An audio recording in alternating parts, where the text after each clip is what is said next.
Hi everyone, good evening. Thank you so much for joining us today. My name is Emma Barron. I'm the Deputy General Manager for Professional Beauty here in Dubai, and I am very excited to announce that we have Dr Zamani here with us, who will be hosting a session on how to market your brand, collaborations, and we'll be talking about her background. Before we get started, there will be the opportunity to ask Dr. Maryam some questions at the end of the session. So if you would like to pop some questions into the Q&A box at the bottom of your screen, I will be happy to present them for you. So just a bit of background, Dr. Zamani is a global leading aesthetic doctor and if I can say this right, an oculoplastic surgeon based in London, with clients flying in from all around the world, ranging from A-list celebrities and high profiles.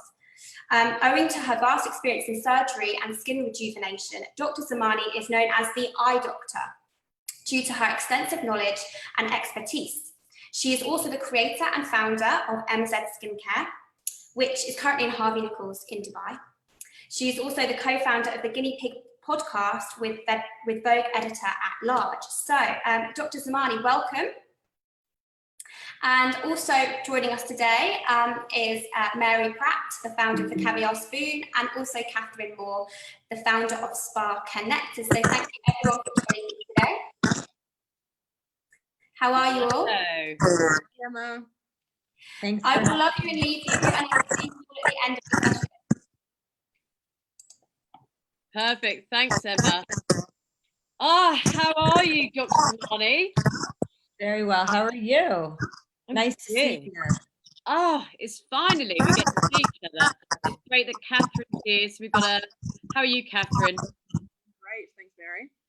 Perfect. So I was laughing with Catherine earlier, Mariam. So in the past 48 hours, I had to make a list of them. Sorry, I hear a lot of static. I think it's Catherine's. Can you put it on? Could put yours on mute for that's great. Perfect. Yeah. So in the past 48 hours, I had to make a list because I was laughing so much and I was desperate to tell you. But so I've had one person call up and say, I need to see Dr. Zamani regarding a surgical procedure. Can you put me in touch with her after today? So fine, no worries. Last night, I had one lady raving about the MZ face serum. And then a friend called me up today going, oh my goodness, is that Dr. Zamani when I had my contouring roller my husband bought for me for Christmas after the Telegraph pitch?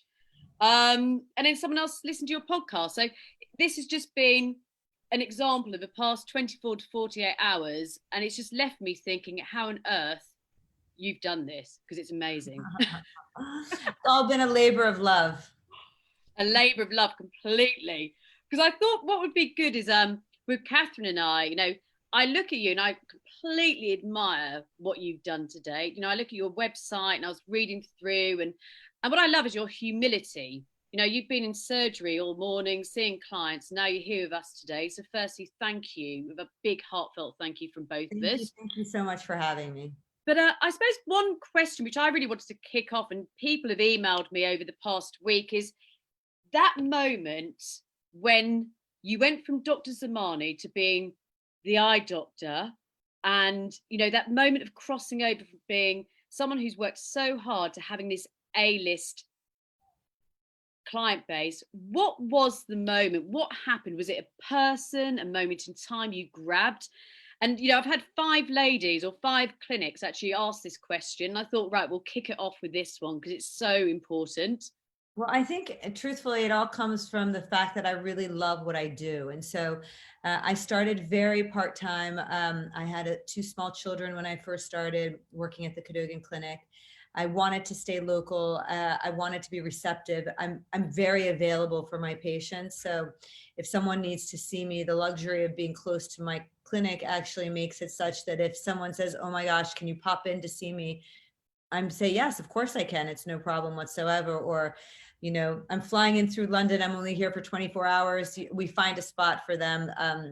You know, I've been very accommodating, but I think really the success of any practice comes to the fact of being very diligent, being very hardworking, and just putting your nose down and doing what it takes. So learning all the techniques, going to every conference, asking questions, practicing outside of the clinic, watching, I mean, I've watched so many people do so many things that I've done already, thousands of times, but I always say, you can always learn one thing new from anybody at any given time. So I could do eye surgery and know how to do it beautifully, and I can watch someone else and there's always a tip I pick up. So I think it's really important to constantly grow.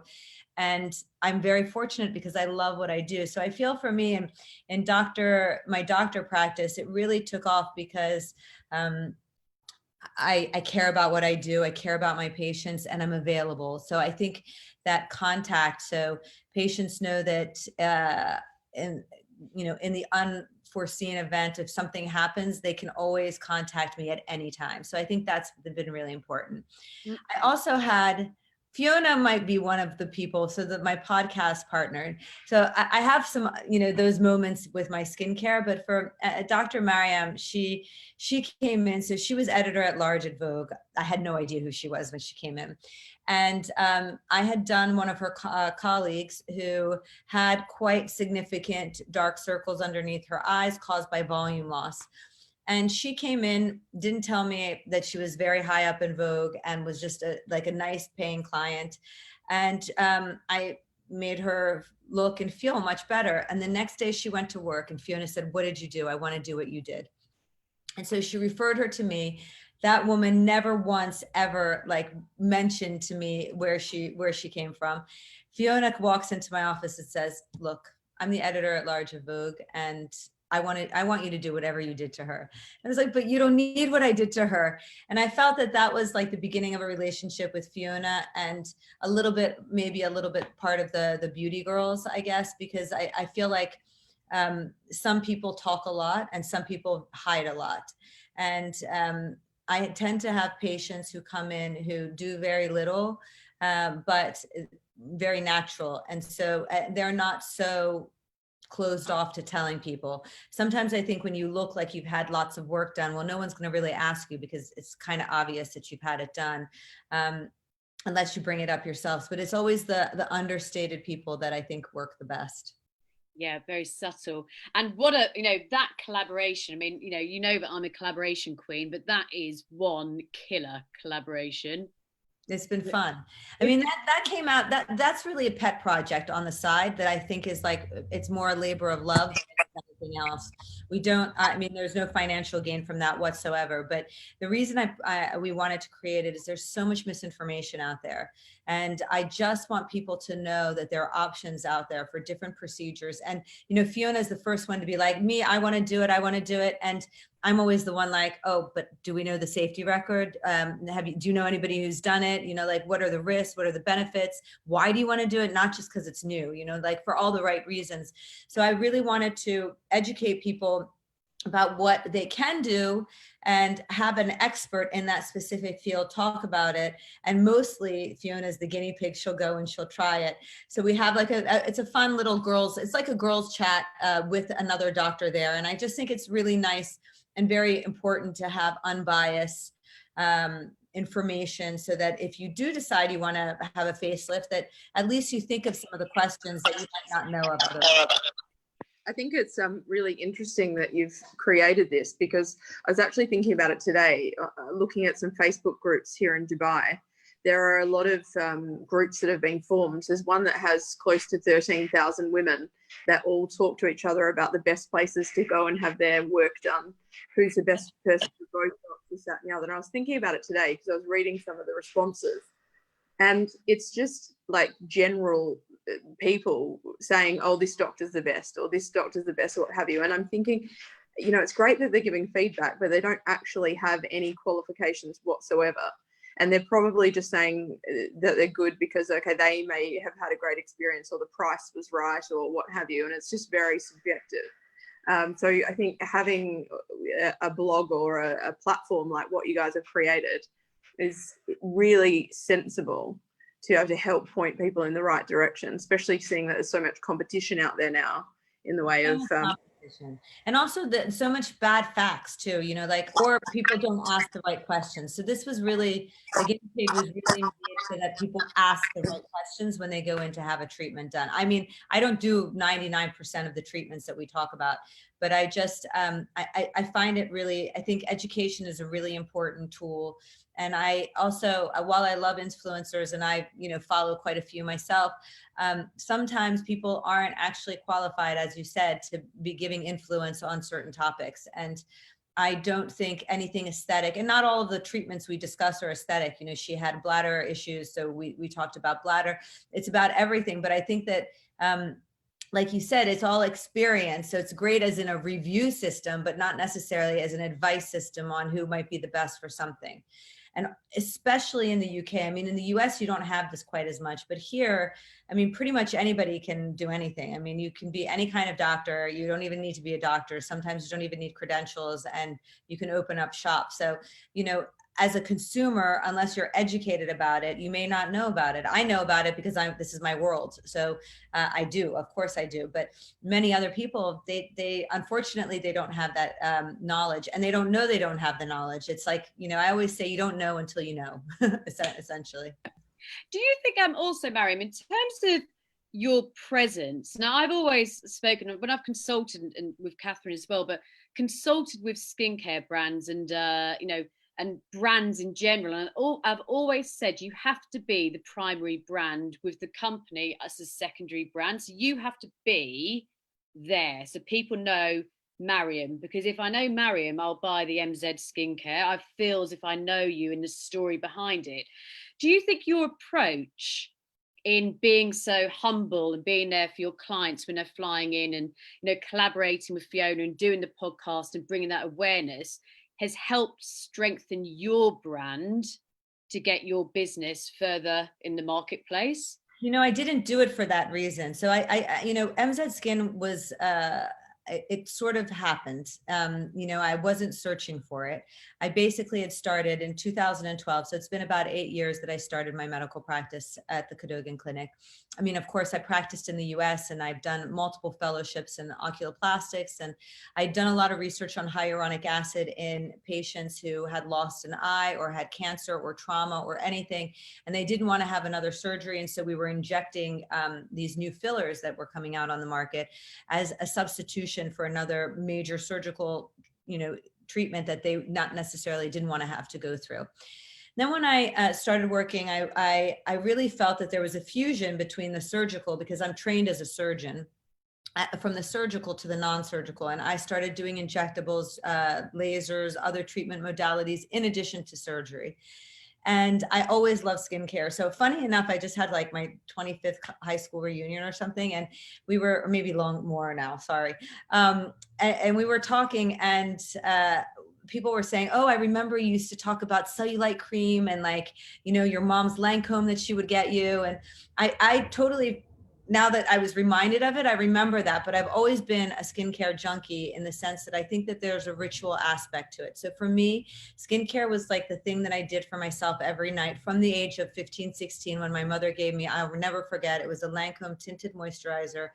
And I started with that, and I continued through. So through college, through medical school, through all my training, and even now to this day, one of the things that I love doing is I love to work out. I love to come home, take a bath, shower, whatever it is, put on pretty underwear, because I always feel that that's for me. It's not for anybody else, like no matter what age I've been. And I put my like skincare on, and it makes me feel good. And at that time, when I started my practice, doctor brands were starting to become popular. They were all made by men, which there's nothing against men's skincare, but they felt more medicinal, and they felt very clinical, and they didn't have that luxury sensory component that I liked with my, you know, Shiseidos of the world, my Natura Bizet. Those were the brands that I really resonated with at, you know, in the lead up to my own skincare brand. So I couldn't use them. I would start using them, but they felt medicinal, and I felt like I wasn't doing that nice thing for me anymore. And so I stopped using them, and I started mixing some formulations and went back to Natura Bizet and started like with my own doctor's formulations. My husband's like, well, why don't you just make skincare? And I was like, oh yeah, why not? And so that's sort of how it all happened. And then it took about 2 years for me to get involved with all the, to create the right formulation. So I tried to have certain ethos, like no parabens, no silicones, no nasties. I wanted it to be easy to use. Everything's less than 100 ml, so you could even take it on a carry-on bag through the airport. I purposely made it pink and gold because I wanted it to have a feminine approach to it. People say, oh, but are you taking away from men? And I said, there's a lot of skincare out there. I wanted this to be pink. Like that was it. It was pink and gold were the two things that I wanted. And even my brander was like, are you sure you want to do pink? White is so much more clinical. And I was like, I know it's clinical. I don't want the clinical. I want it to be like you see it on your shelf and that it looks pretty and that it makes you feel happy. I mean, that part of that comes with how it looks. So absolutely, I felt like that's sort of how it happened. And then, of course, having the podcast, having my presence out there, I have to say that's the hardest part. I'm not an extrovert by nature. So that is very difficult. I do look at some of the other brands out there and their founders are all very prevalent, and I'm trying to get better at that. I find that I don't know. I feel like I don't necessarily speak as well, or I get a little bit shy. So I'm trying to get out of that comfort zone a little bit, but I do try and get myself out there. So I do put myself outside of my comfort zone. So, I try to go to, different functions, different dinners.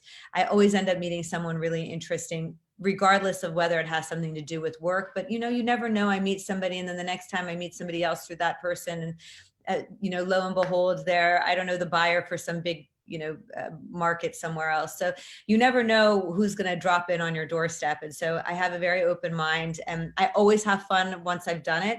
It's just sometimes, it's like bed, workout, going out. And so, right now in quarantine time, it's actually been no going out. I would love to have a few of those opportunities now, but I also love collaboration. So I did a Peter Pilotto collaboration with our skincare brand. So, and the idea of conscious and ethical sustainability.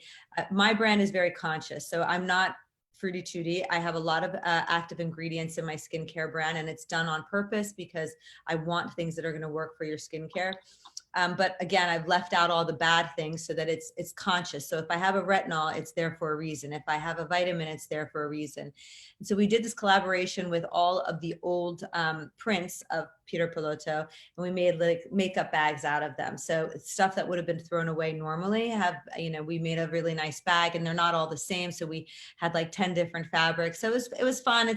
It's been fun to do those types of things together. Yeah, and I think from from when we talk, and I keep harping on about this, which is why I've been doing it for years, but the collaborations can bring so many new ideas without you having to go to diversify your whole business, but the people you meet and what you do can just bring this new lease of life. Yes. I mean, I think it's been fun. It also makes you see your business through someone else's eye, which is also really interesting to have a different perspective. I think perspective is very important. Whenever someone tells me, oh my God, it's impossible, you can't do it, I'm always like, you have to change your perspective. There's always a solution. There's always an answer. It might not be, looking at you straight in the face, but you'll get there. So I really think perspective is really important. That's what I like so much about collaborations. And I also think it's like synergistic. I might know something really great. I'm a big sharer in general. So, someone likes something that I have, someone, asked me for a question. I like to be helpful. It's part of my nature as a person. So I hope, I look at some people who've been very instrumental in my skincare journey. And I have a woman, I'm going to tell you, I have like I call her my guardian angel, because she was a patient that was referred to my practice, and she came in just for like a little Botox, nothing, crazy, very natural woman. And she looked at my products and she's like, I really like your products. And she bought one or two things. And towards the end of the conversation, she said, so why aren't you in Harvey Nichols? And I said, I'd love to be in Harvey Nichols. We just launched at Harrods, and I doubt we've sent, we've cold called, but no one gets back to you with a cold call. So she said, I think you should be in there. And she said, how can I get in touch with you if I need to speak to you? And I said, here's my card. So my card has my mobile on it and my email address. And she sent me a message like 2-3 weeks later, and this was in the winter, 2 years ago. So it'll be 2.5 years ago. And it was probably December. And she said, on January, like, I don't know, 14th, are you available at this time? And I said, yes. Why? And she said, we're going to go to Harvey Nichols. And so I was like, wow, okay. And then, sometimes people say things and they don't always follow through. So I was like, wow, that's amazing, but let's see what happens, type of thing. And so the day approaches and we meet together and we walk into the offices of Harvey Nichols, which are outside of London. And we're waiting there for somebody to come collect us, and a beauty buyer comes out, says, oh my God, what are you doing here? I was just heading out, but what are you doing here? And she said, well, I want to introduce you to this brand. And the woman was like, okay, well then I'm not leaving right now. I'm going to come back in. And we go upstairs. I take out my stuff. I swear 5 minutes later, she's like, I love all of it. And I was on the shelves in a week's time. I obviously hugely appreciative to this guardian angel, which I call her. And I'm like, oh my God, what can I do for you? I mean, I didn't even know what she did as a living, so she was apparently just on gardening leave in between jobs. And she, had hugely influential in that beauty world, had no idea. And she went out of her way to help me. I mean, like really, she didn't have to, there was nothing in it for her. She didn't ask me for anything. I offered like free treatment forever. She didn't even take me up on that, she was just like, she did something just because she's that nice of a person. And I look at her and I always say, I hope I can open a door for somebody in that same way, because she went out of her way, and it might not have been a big thing to many people. It was huge for us. And that's what brought us to, Dubai. It's opened so many other doors for us. So, I mean, I just think that niceness, sometimes like you don't realize something's, I mean, this was pretty big for us, but like, even the small things really count. So I always think that's really important to remember when you're moving forward. You have to, sometimes, some big collaborators don't want to do anything because we're not big enough. And I get messages from people who have much fewer followings, and I try to always be accommodating because I know what it's like to build up from the bottom. So Mary, I think Dr. Maryam, you and I share a lot of similarities and values, don't you think? In terms of always connecting people and so forth. It's absolutely. When we study, you study people, and and you have people say, so there's people on here going, oh, it just happened. Things don't happen. It's a process, and it may be 100 things you've done just because you're that kind of person, being nice to people, and then having the what you're saying about your brand. So you were all about, getting into nice underwear and wanted to have that skincare cream, and you had a brand agency say, do you really want to do pink and gold? And you stood by that because MZ, that's the core of who you are. And I think that also then follows through. So when people see you, they don't see just a white bottle. It's branded with who the core of you has my personality in there. Yeah. So many of my clients want to start skincare lines, and they might have a spa brand, or they might have their own clinic or what have you, and they want to start a skincare range of some sort. And I'm usually like, oh, let's look into this in detail. There's a lot of pros and cons to it.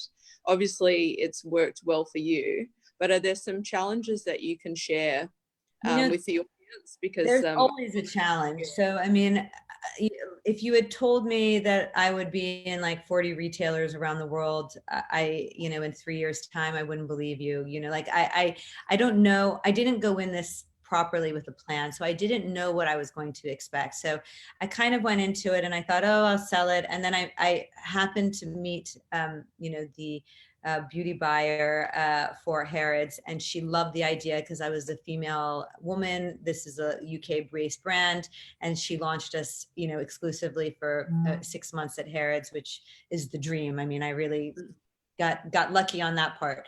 But innately, I'm a very hard working person. I would say if you want to have your own skincare line, you have to figure out what your ethos is and what you want it to stand apart from other people. Not just a branding exercise, although I will say that branding and marketing is hugely important in anything that you want to sell.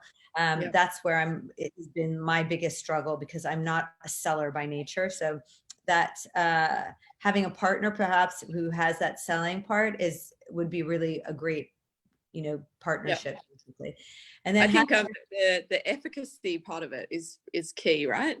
Well, that's what I was about to say. So then you have to have the core ingredients of what you want your products to be. So I wanted mine, because there are a lot of brands that say, oh, I have this and this and this, but how do you know it works in that cream? I mean, you could have like a concoction of 50 of the best creams, treatment ingredients in one, and they can all counterbalance each other, and you can have no benefit from it at the end of the day. So for me, clinically trialed was very important. So everything that we've done has had independent scientific studies done by another laboratory. I wanted to have high grade skincare. So I wanted to use the highest quality of products and ingredients that I could find. And I wanted them to work synergistically together. So I didn't want to I don't think anybody needs 10 steps in their skincare routine. I think everybody benefits from a few core products. And then depending on your skin type, whether you're more dry, whether you're oily, whether you have rosacea, whether you're blemish prone, whatever is your little, thing, then you can go into more niche and specific treatments. But in general, I think most people do really well with certain ingredients, and I really wanted to be efficacious. I wanted to have core values of knowing that it was made by a woman for the women I treat, and I wanted it to be high grade performance skincare that really does work synergistically together. I'm not into what are they called, like trendy, I believe in science, I believe in the facts, I believe in I know what retinol is going to do. I don't know what this next thing is going to do. And same even with preservatives. People say, oh my God, parabens are terrible.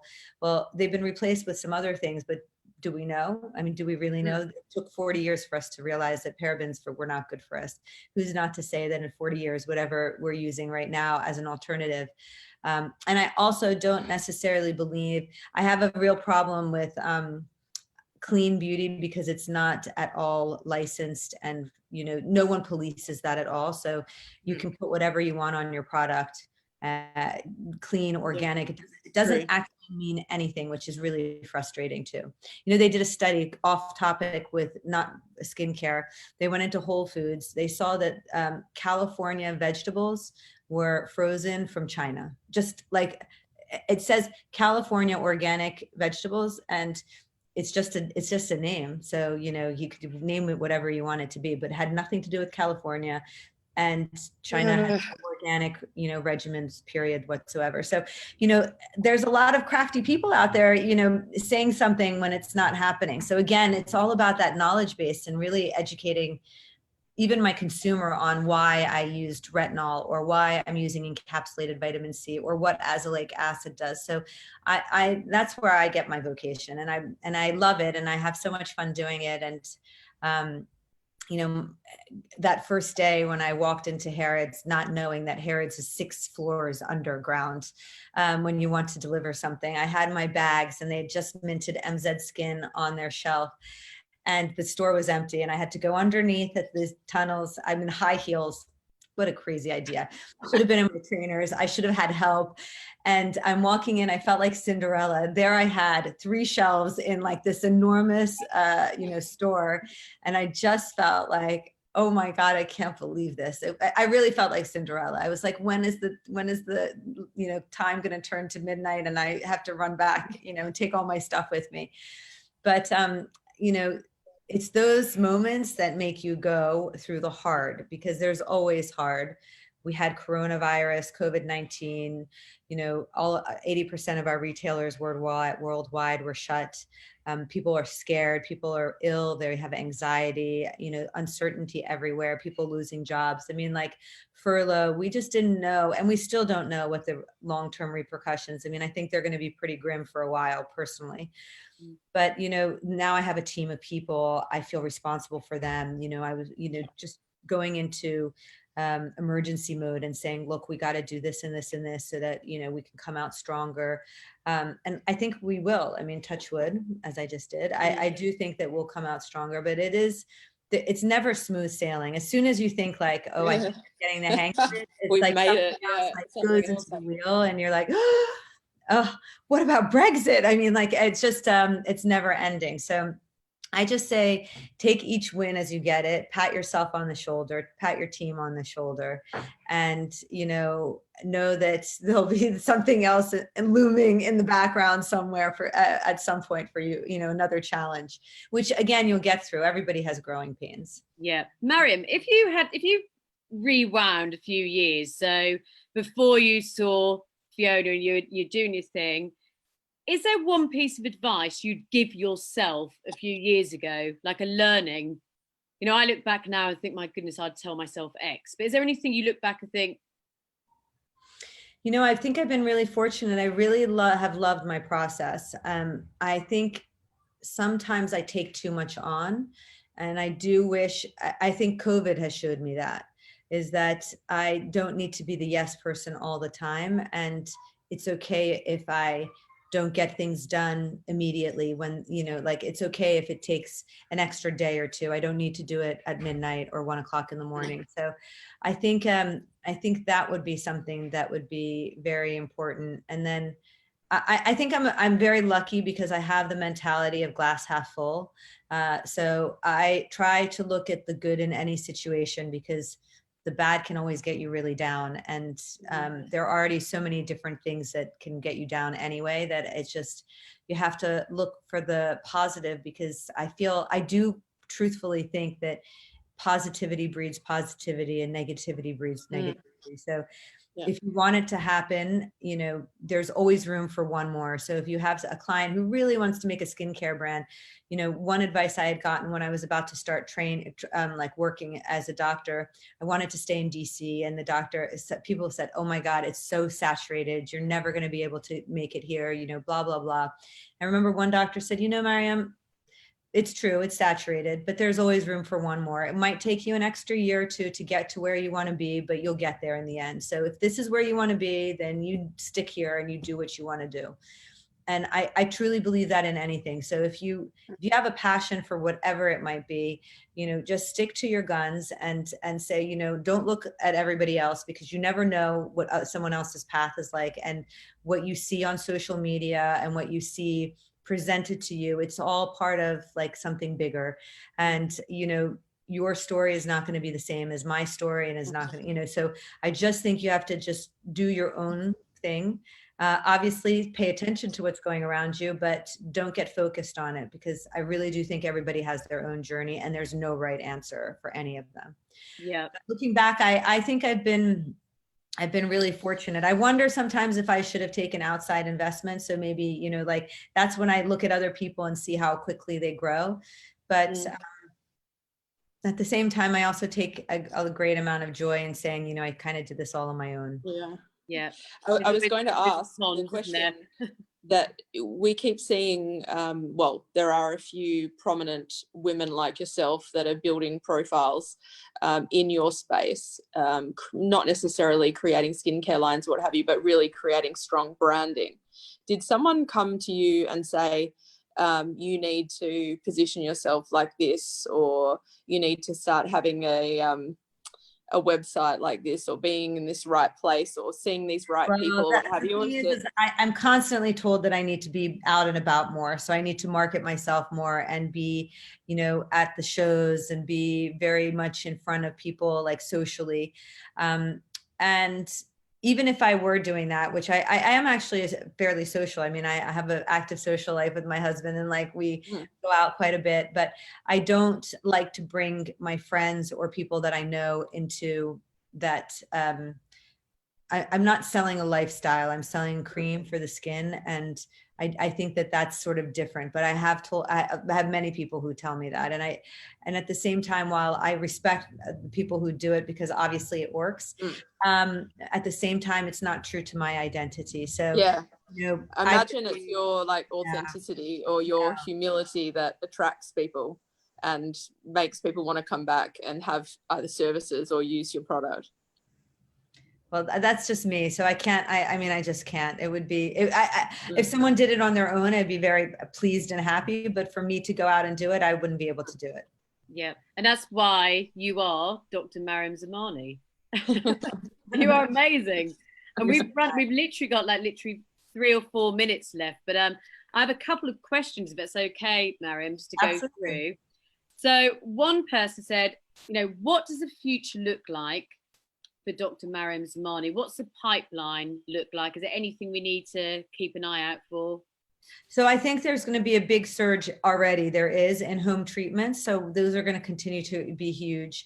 I think, well, now that with COVID, we've seen that we can do a lot of things at home. We can work from home. We can order from home. We can do everything from home. And a different generation of people are also able to get tech savvy. So, you know, even my parents' generation in their 70s, they know how to do Zoom. They can order whatever they need to online. They can go to restaurants online. So I think home treatments are going to be the thing forward. They have been, but they will continue to be. For our pipeline, we have lots of really great things coming out, from everything from, you know, different kinds of lash boosters to having different textured and sort of a fusion between a little bit of makeup and skincare. So to have light coverage like we have with the Tint and Protect, but to be able to have a fusion. So like, I'm not somebody who wears a lot of makeup, but I do like to have a little something to give my skin a glow. So we'll be doing more of those types of things. We have an amazing new LED coming out that we're doing. We'll be the first people to have like these sorts of clinical trials with them, which I'm really looking forward to. And then we're going to also diffuse down a little bit for acne prone skin. So we'll have that. Anti-pollution treatments, very important. You know, post-workout type of things, because I like working out so much myself.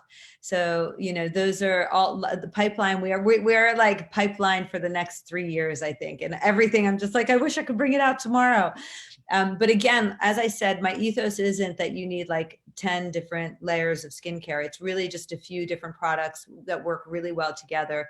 But there are for different types of skin. So I said like acne prone skin. I really wanted something because when you work out, other than SPF, you really shouldn't have anything on your face, but afterwards to have like a lovely anti-pollution treatment to place afterwards. So I think, you know, there's a lot of room for the future.